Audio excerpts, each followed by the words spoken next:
9. do 12.7.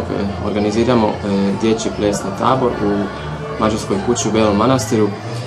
Plesni tabor koji organizira Savez mađarskih udruga već više od 10 godina. Taj tabor pozivamo djecu iz cijele Baranje.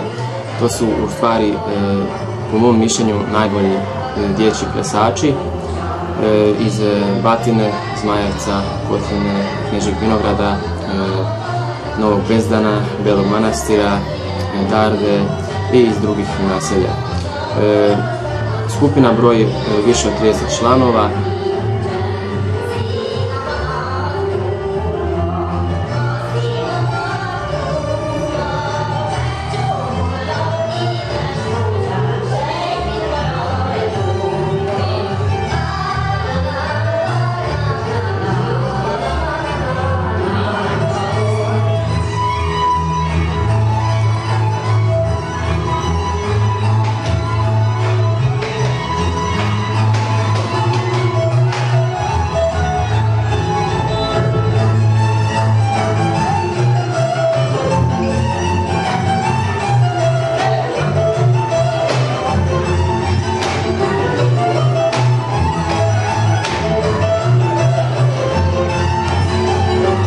Što se tiče programa u taboru, ne bavimo se samo plesom, već pokušavamo djecu učiniti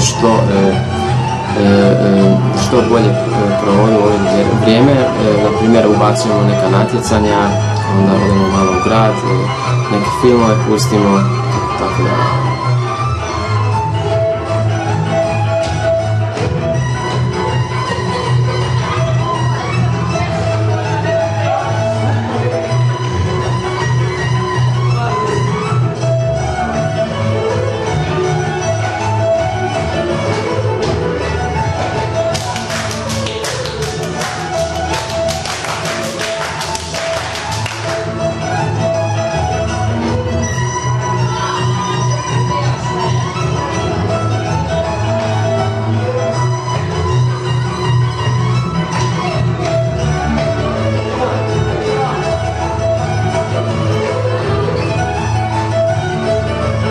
Tradicionalni mađarski langoš.